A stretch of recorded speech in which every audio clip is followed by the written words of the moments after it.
Hey everybody, it's the College Football Betting Show. I'm the Prez. Glad to have the team back with us, the legendary Dave Cokin and Teddy Covers joining us to talk football. We'll be discussing 5 college football games in depth, and then we'll take a quick look at 10 more.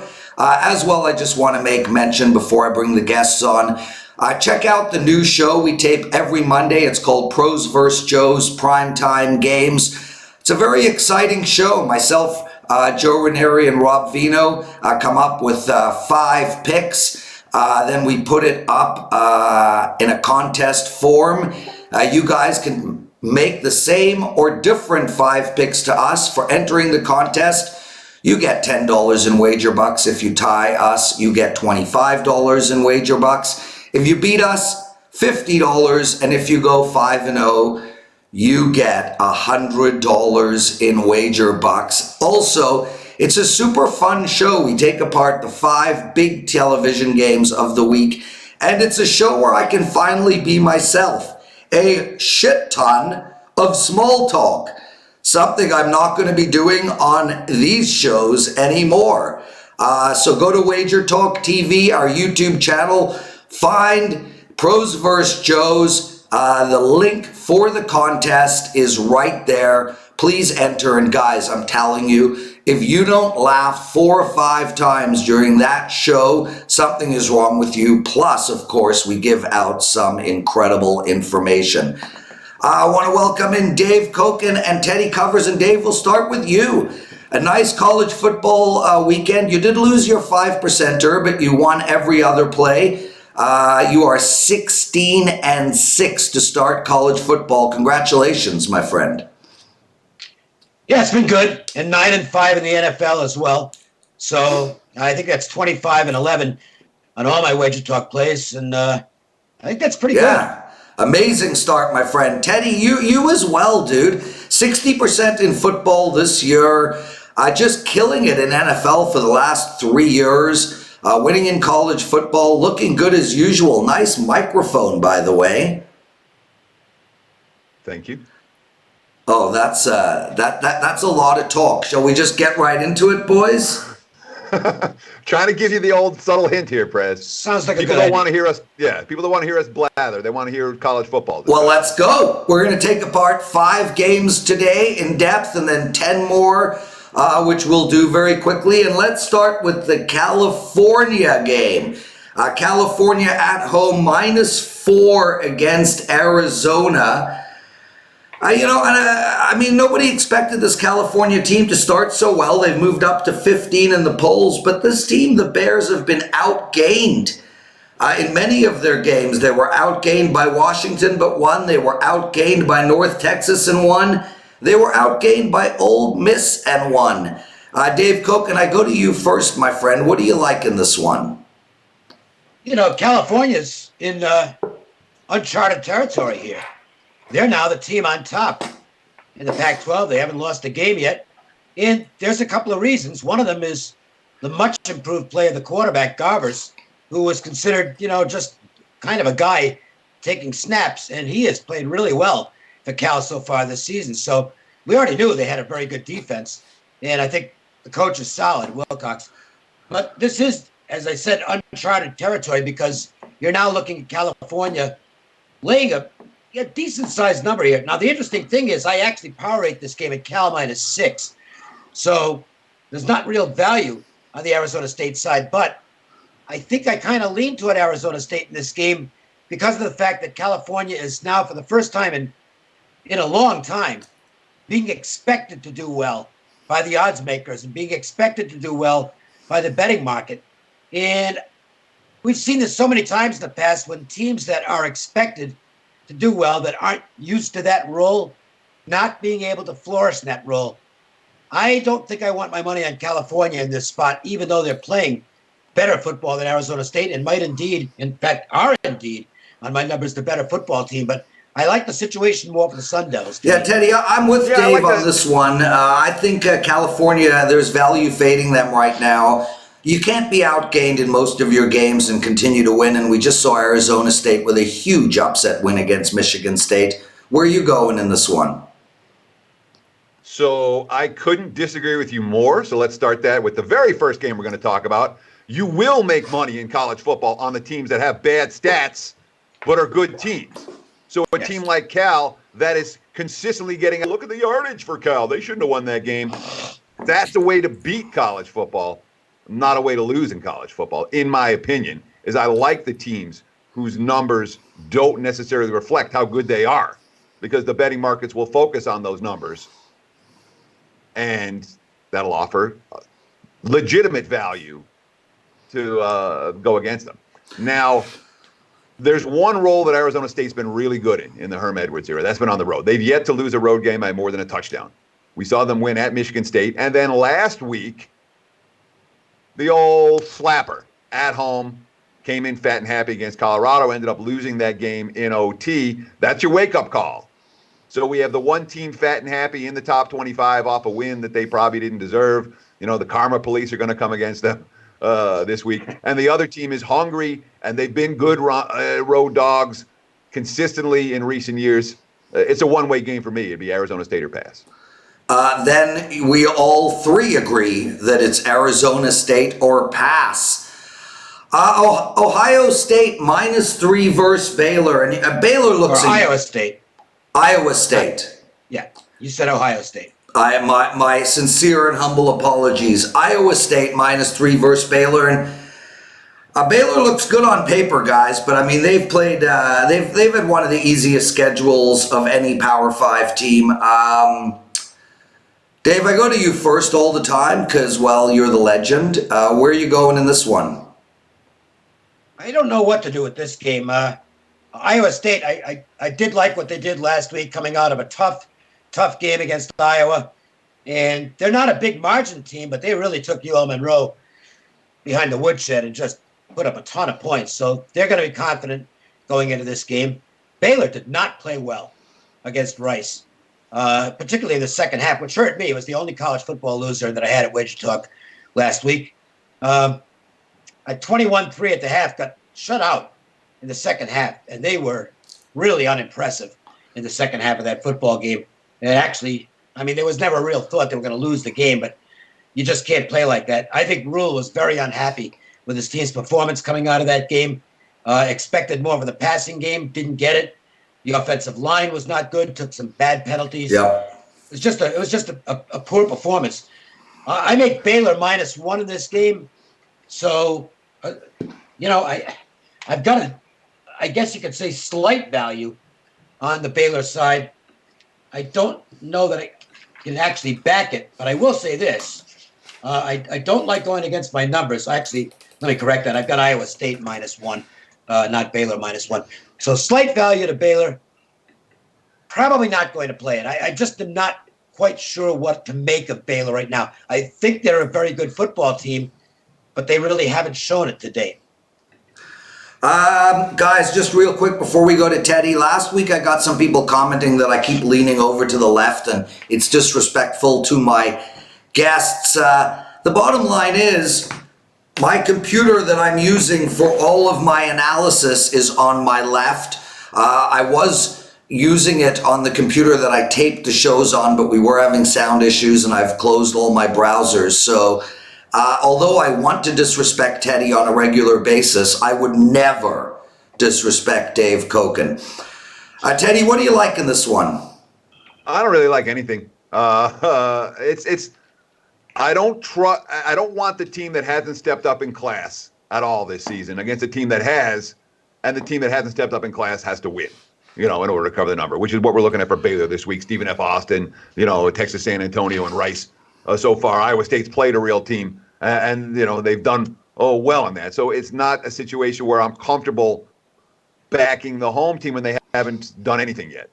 And the last 2 years, I mean, it's been, I'm going to say non-competitive. Scored 13 and 14 in the last 2 years. That offense has not worked against the Cyclones defense. Both years, double-digit wins for Iowa State. But the point that about, hey, you know what?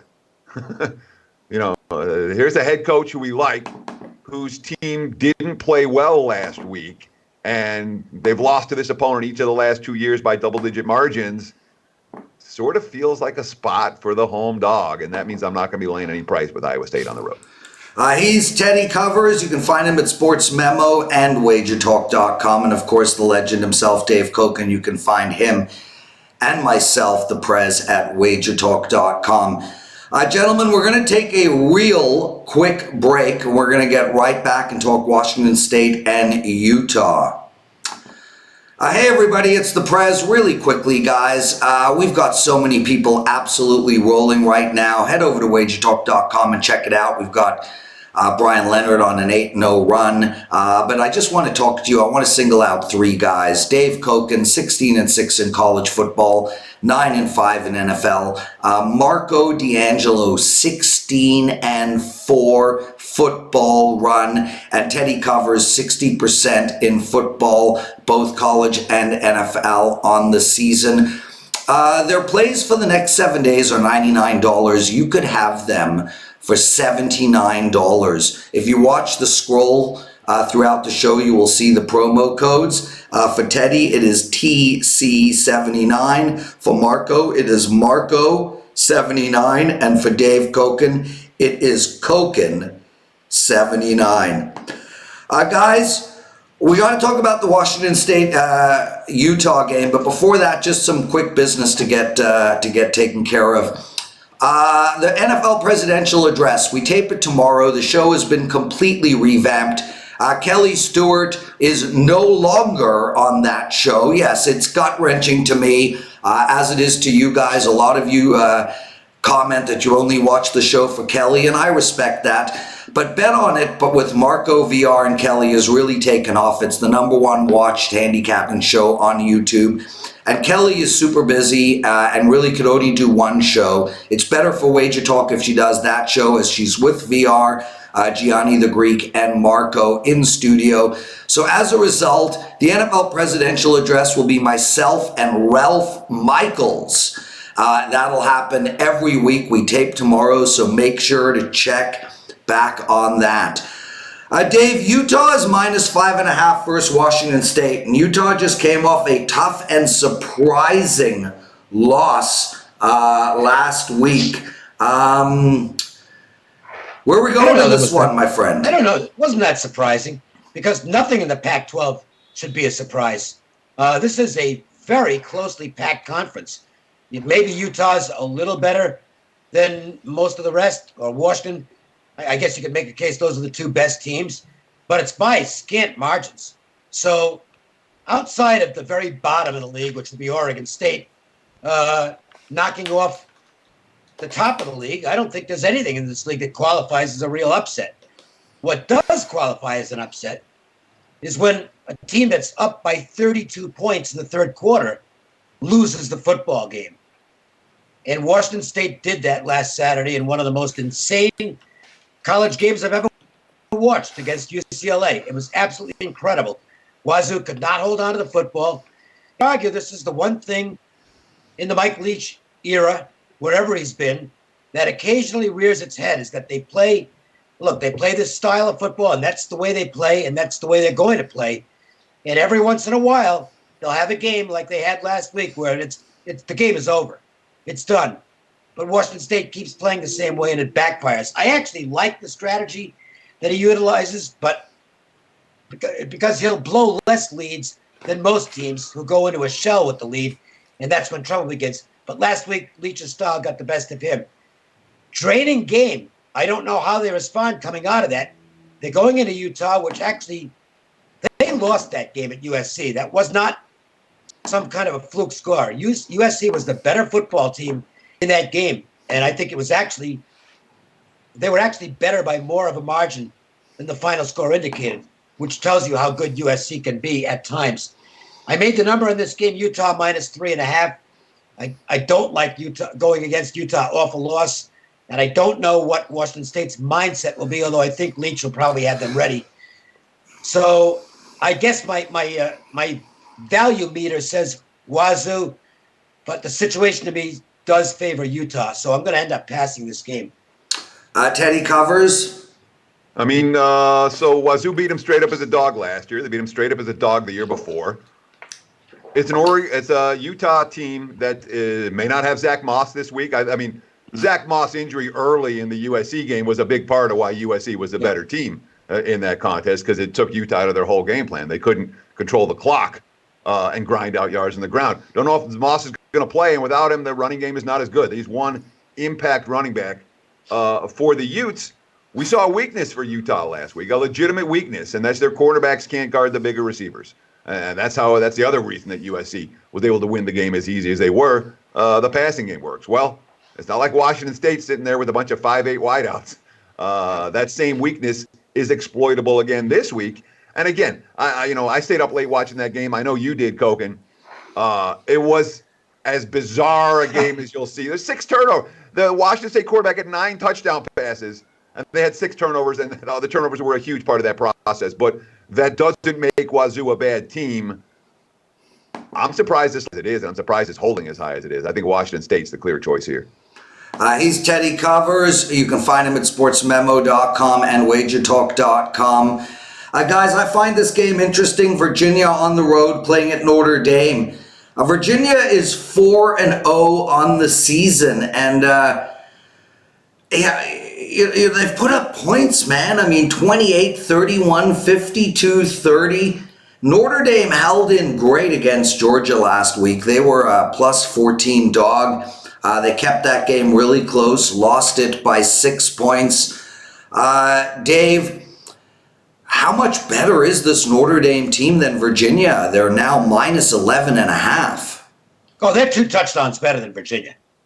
Make no mistake about that. Notre Dame is a top 10 team, and they showed it last week at Georgia. That's the one holdup here, is what's going to be left in the tank, because they were all out in that Georgia game.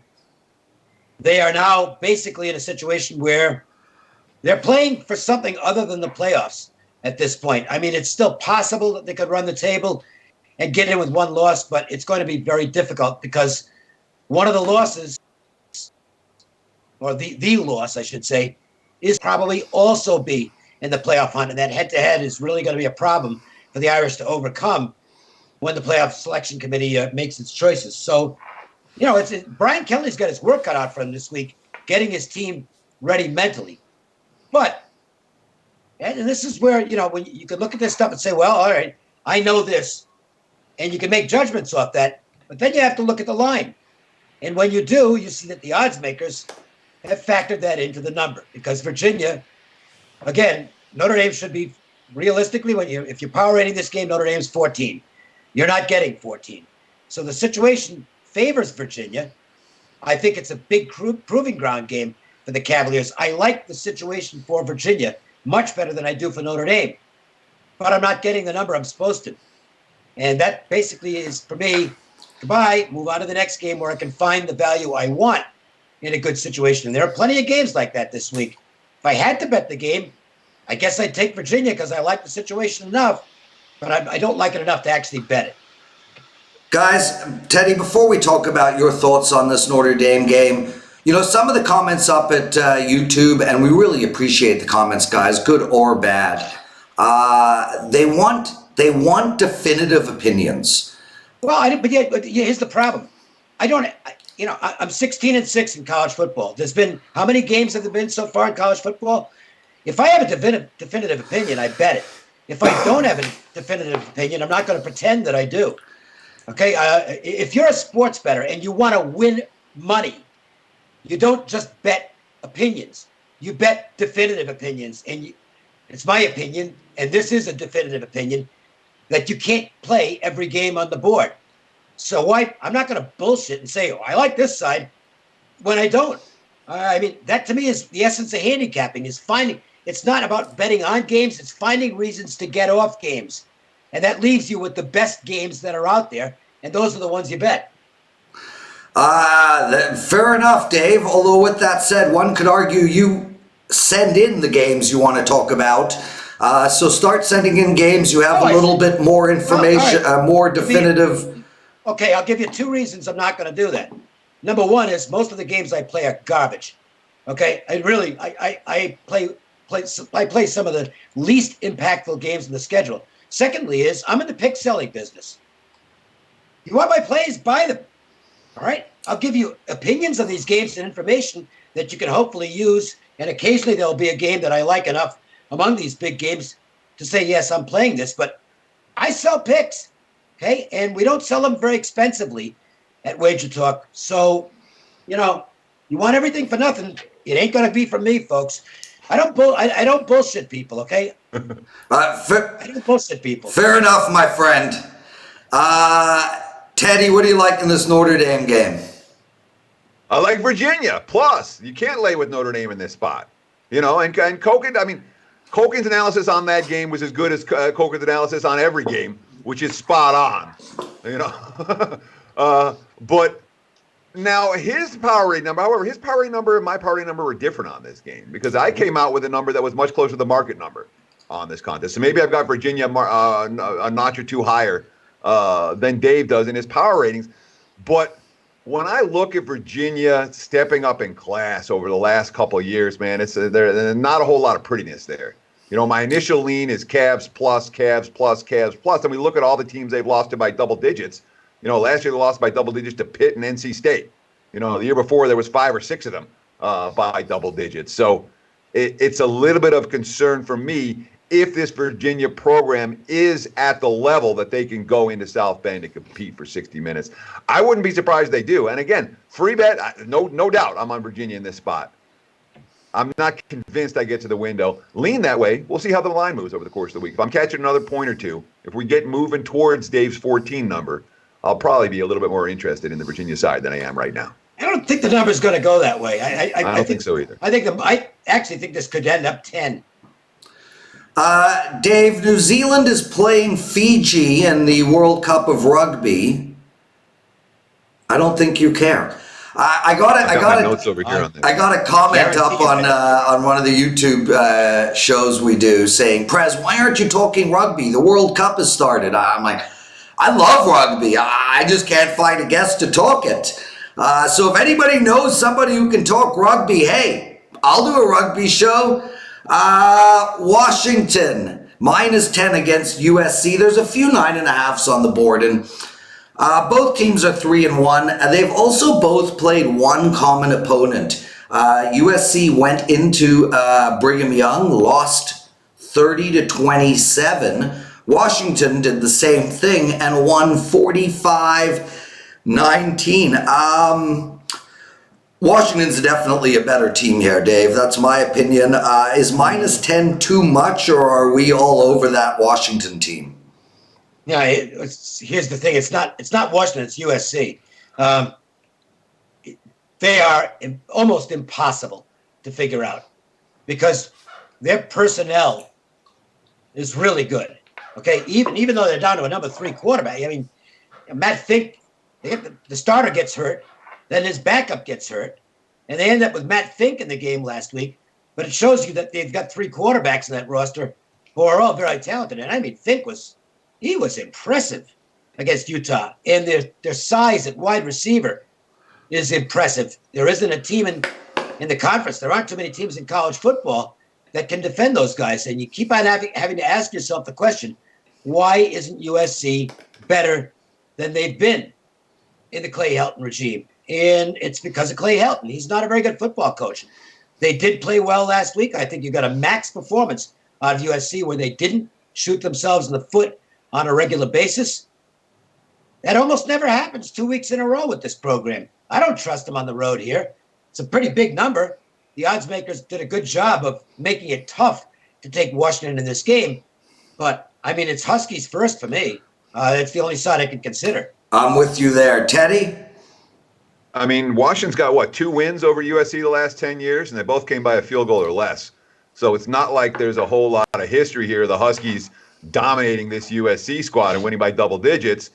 And even if Washington takes a lead in this ballgame, the back door could well be open. You talked about the big USC receivers and I don't even know what it is now. The 8th stringer? Because we're calling them second stringers and third stringers, but the second stringer quit before just went into the transfer protocol, and the third stringer got hurt or whatever it was. So we're starting from the 4th stringer at the beginning of the season. Obviously not that, but when you're USC, you have a 5th string quarterback on the roster who can play.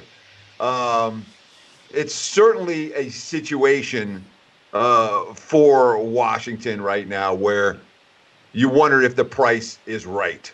Look, this Huskies team, they're scary good, and the early loss to Cal in that weird game has given great value with Washington the last couple of weeks, but that's not here anymore. I want to talk, and to me, this is a huge deal. When you start talking, well, this happened against a common opponent, and that started happening against a common opponent. No. That's a way to kill yourself in college football because each week has a different nuance. Part of the reason why BYU was so bad against Washington was what they did the previous week, where they pulled off a major upset. And so when you start getting to the common opponents, especially, there's one common opponent. This game was close. This game was a blowout. You'll get yourself in more trouble there than it's worth, in my opinion. Guys, I agree. The first 5 games are done. We're going to take a quick commercial break. We're going to be right back to race through 10 more games. Thanks for watching, everybody.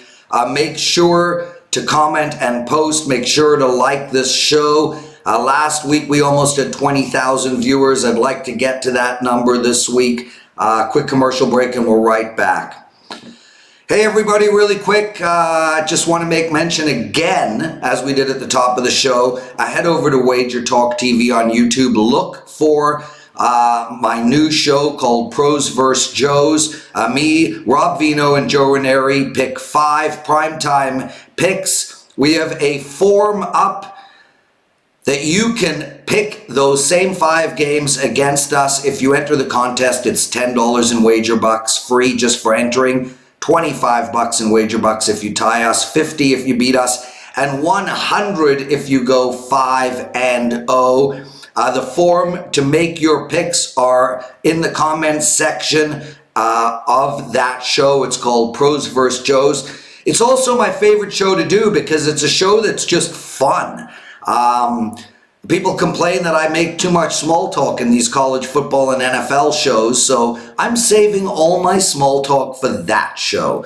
I hope you enjoy it. It's packed with analysis, but it's also packed with humor, and it's just a more lighthearted, fun show. Also, don't forget, guys, Marco $79 for a week of his plays. TC $79 for a week of the Silver Fox Teddy Covers plays, and Cokin $79 for a week of the Legends plays. Guys, Virginia Tech versus Duke. We're going to race through these 30 seconds each. Virginia Tech -2.5 at home. Dave Cokin. Projection Virginia Tech -3.5. I wouldn't bet that team with free money right now. They're a mess. Duke is a better coached football team. They don't have the talent Virginia Tech has, but Virginia Tech's not playing to its talent. Teddy? Yeah, I already posted the free play up for this game, available at sportsmemo.com and at wagertalk.com, supporting Duke plus the points in a game where, like Dave, I do not trust the Hokies to cover. I don't like them on either side of the football this year, and that's not a team I'm laying points with in this scenario. I want to make a quick comment on this game. Everybody before the season, I mean everybody, the whole college football world before the season started, Virginia Tech's going to be all out every game for Bud Foster, the retiring defensive coach. I hate it when coaches announce before the season that it's going to be their last season. I think it sets a negative tone right from the outset. To me, it's a lame duck situation. I think it's hurt Virginia Tech. Maryland +6.5 at home, hosting Penn State. 2 ranked teams, 11 for Penn, 25 for Maryland. Dave, what are we doing? Nobody wants Maryland here off a disastrous performance against Temple. They were absolutely awful in that football game. Buy low on the Terrapins, and I think this line is actually a little bit high. I made it Penn State -4.5. I know a lot of people gung-ho about the Nittany Lions right now. I think they're going to run into a little bit of a pissed-off buzzsaw here. Would not be surprised to see Maryland get the upset. Teddy? And, I mean, this has been a completely non-competitive series in recent years. Yeah. Where James Frank, I mean, both these squads recruit this, both these schools recruit the same area. And James Franklin's made it very clear he doesn't want anyone that he wants going to Maryland. So that's a concern for me for the Terps in this one. Yeah, they laid an egg at Temple. They laid an egg at Temple because they're not a great team. And when you blow out two opponents at home, like they did to open up the season, sometimes you can be overvalued for weeks after that. So I'm not convinced that there's a ton of value on the Maryland side of the equation, not considering the recent meetings between these two schools. Dave, Florida State -6 against NC State. Disappointing season so far for Florida State. Where are you going in this game? Yeah, NC State fits a rushing stat profile. I'm not going to get into all the details on it, but it's a go with rushing stat profile. If they're the underdog, they are the underdog. And Florida State, well, you know, I guess you can give them credit for coming back after blowing a lead against Louisville last week, but they're a bad football team. They got a lot of injury issues as well.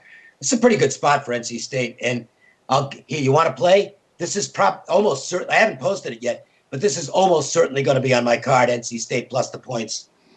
There you go, guys. Dave Cokin will be betting NC State with his own hard-earned money that I send him on a monthly basis. Teddy, what do you like?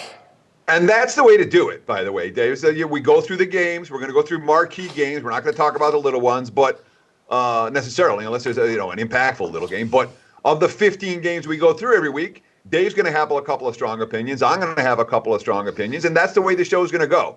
And we'll have some leans, we'll have some stronger stuff, and there'll be games like this one. For me, I don't know what to do with Florida State right now. I know, something of a fraudulent cover last week, and yet, buy low opportunity. NC State smacked them last year. I mean, they smacked them. This is it's a decent revenge spot for the Seminoles, but not one likely to make my card. Dave, Purdue -1 hosting an undefeated 3-0 Minnesota team. What do you like? Yeah, they're unbeaten, but they sure haven't been impressive. And I'm a little concerned about that because prior to the season, I said Minnesota, they looked like a really good over bet on the win total of, was it 7 or 7.5? Well, all I know is if they get to 8, they go over. And I have a bet on that. Well, at least they're 3-0. Whether they'll be 4-0 is questionable. Maybe this is the week they put it together. I think this team's more talented than Purdue. If the right Minnesota shows up, they can win this game. But boy, that's a big if right now. I'm not a big Purdue backer this year. I can tell you that. Sindelar's done pretty well when healthy, but I just don't like this team very much. Teddy? I'm going to give the Gophers credit for winning those games because you know what? I mean, the game at Fresno, that was a gut check game, and Minnesota passed that game. And we saw it again last week, where it's just a team that is finding ways to win tight games at the end is a team I'm interested in on the road in this point spread range. They've shown the ability to get the stop that matters at the end of the game. They've shown the ability to march down the field and put the ball in the end zone at the end of the game. That confidence and experience matters in spots like this, and we haven't seen that same from Purdue. This has been a one-sided series. Minnesota's owned the Gophers, so for the last decade plus, and I would only look at the Minnesota side in this one. He's Teddy Covers. You can find him at sportsmemo.com, wagertalk.com. You can get the next 7 days of his plays for $20 off the regular price. Use the promo code TC79. And the other gentleman, well, Dave, you're the most commented guy on my YouTube shows. Everybody's like, where's Dave? We need more Dave. 9-5 in NFL this year, 16-6 in college football, $20 off of your next 7 days. Use the promo code Cokin79. And Dave, they love you, man. Well, the picks are pretty good right now, so. But it's almost just a little under 65% for 3 years in college football is not bad. Yeah, that would be the understatement of the show. Stanford 1-3 on the road, playing a 1-2 Oregon State. Oregon State is the dog plus 3.5. Somebody's got to win this game, Dave, and with the hook, somebody's got to cover. Who's it going to be? I don't know. Stanford's just such a mess right now. They haven't gone through this in the David Shaw regime. I mean, they're taking some really ugly losses. that game at Central Florida 2 weeks ago. I mean, I know it was a bad spot for them, and I had Central Florida in the game, but I mean, they got the crap knocked out of him. This is just not his typical team, and Oregon State's really hungry to beat somebody. I know the automatic here as well. Stanford's dropping down in class, and this is the spot where they get healthy. I'm not so sure. I'm not going to back the Beavers at this kind of range because they have to basically win the game to get the cover. It's too close on the number, but I just am not buying Stanford at all right now. Teddy covers? It's a point spread range that is certainly out of whack with series history. Sure. Where Stanford has owned the Beavers. They've owned them in every spot. But it says Stanford on the uniforms.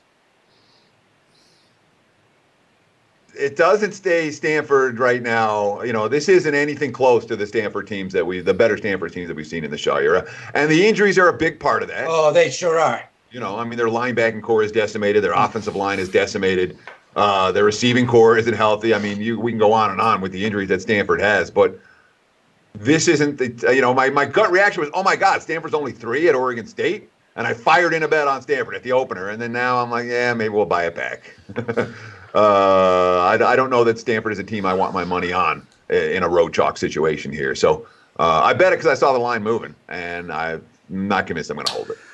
Dave, I was on Northwestern last week. I had a winning Saturday, but I did not win that game. We got Michigan State here at minus 14.5. To me, that's a massive number for a team that struggles to score.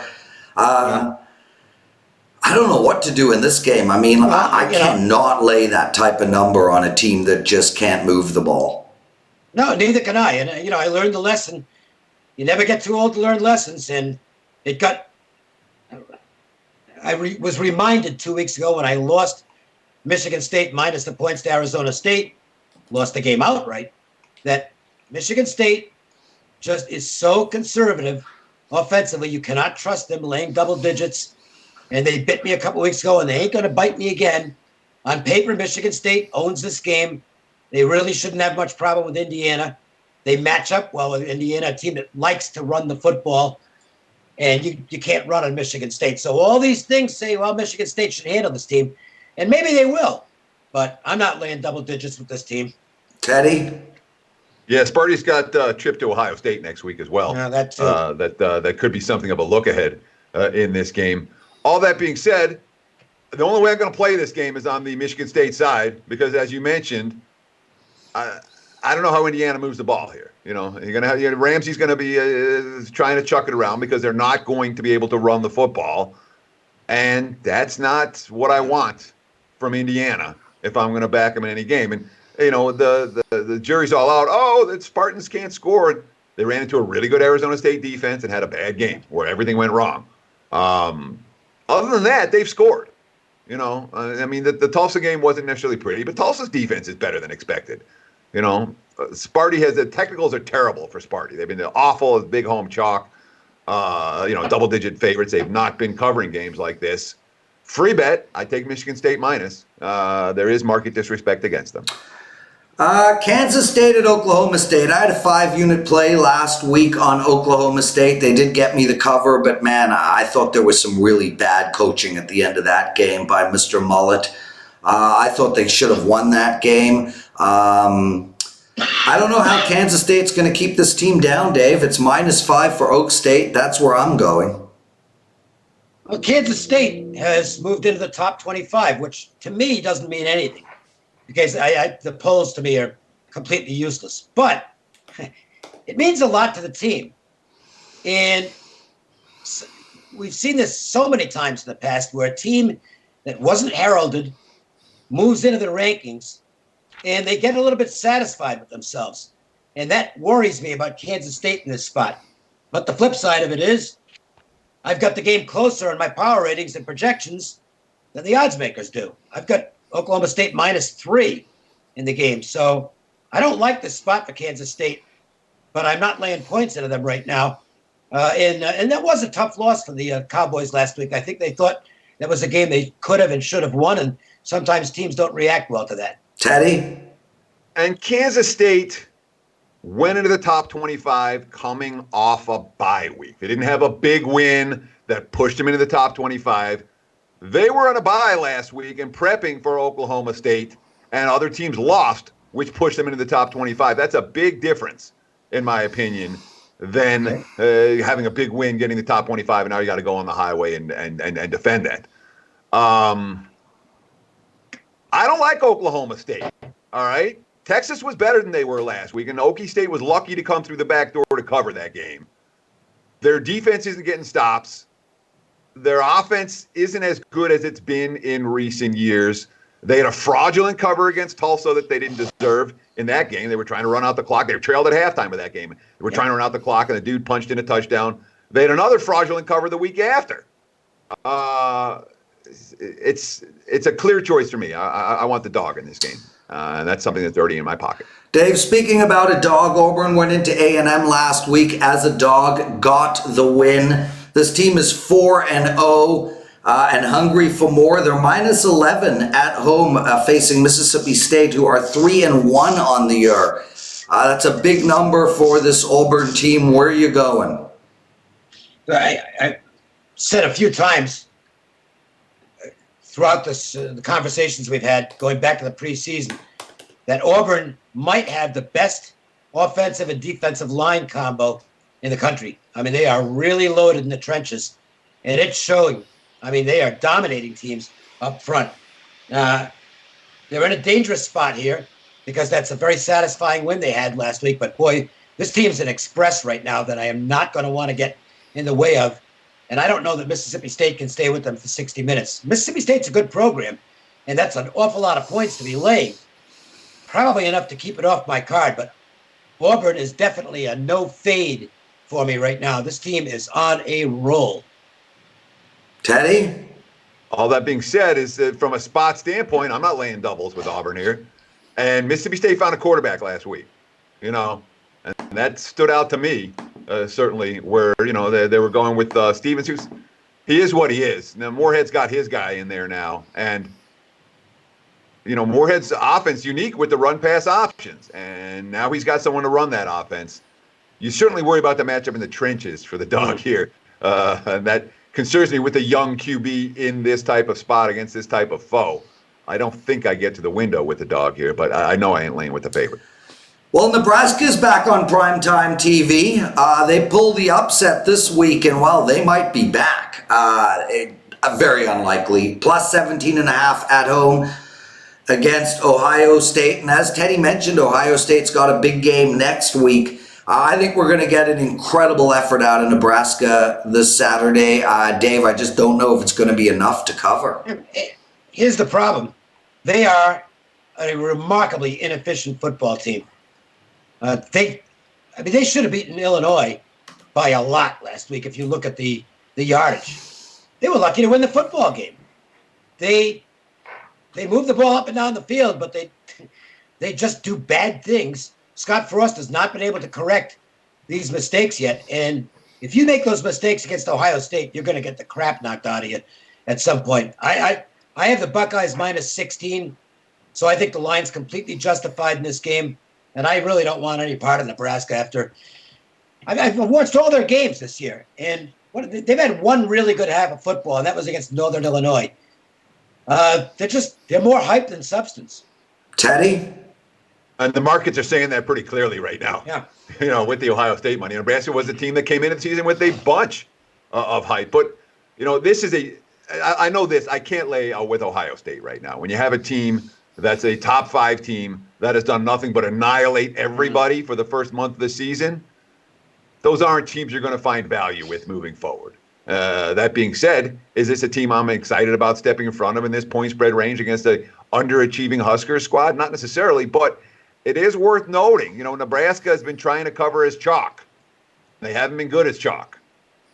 Now, they're big dogs, a very different role for a Huskers team that, they do have offensive potential, even though they do shoot themselves in the foot more than the average team. Dave, we made mention of this game, UCLA with a comeback for the ages last week. One of the best comebacks I've ever seen in my life, and now they're on the road. They're plus 7.5 against Arizona. As Marco would say, they're probably fat and sassy after that come from behind victory. Is this the spot to fade them? I don't know. I don't think I'm buying into the fat and sassy because they hadn't done a thing right prior to that, and this could be a big game changer for them. Coming back last week, they're gonna have some confidence here against Arizona, and Arizona's really risky as a favorite. The downside of it is UCLA was down by 32 points in that football game last week. So they still are not a very good football team. And what we saw in the second half against Washington State might well have been a complete aberration. I think Arizona might get him here, but I guess they won't lay it. I don't like Kevin Sumlin very much. And I don't trust Arizona as a favorite of more than a touchdown. Teddy Covers, take us home. I mean, UCLA gave up 9 touchdown passes last week. And if you talk about leaving everything on the field, Bruins left everything on the field in that game. Now they're playing in the desert. It's not a good transition for them. And defensively, they are a sieve. So it's an Arizona or pass for me, and I'm not going to lay points with Arizona. I learned that lesson, unfortunately, the hard way. So it's a clear pass for this better. He's Teddy Covers, Dave Cokin with us. That's the college football show, guys. Just a quick summary to take us home.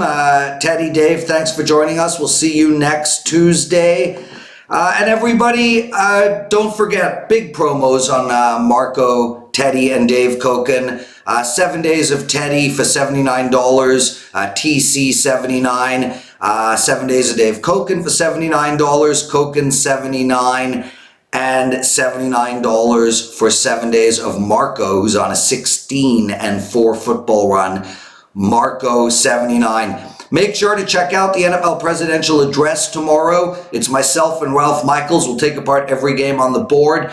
Also, tune in Thursday for Puck Time. It's back. We're doing an NHL preview show, 2 different shows, a Western Conference and an Eastern Conference show. Morning Joe has a name change. It's called The Betting Edge with the Prez. That's up today. It's up every day, Monday to Friday. Tuesday's show has Ralph Michaels and Drew Martin. That's it for us. Make sure to comment and like the YouTube videos. We love you all. We appreciate you watching. And make sure to continue to watch Bet On It with Gianni the Greek, Marco D'Angelo, and Kelly Stewart. Take care of yourselves, everybody. Prez out.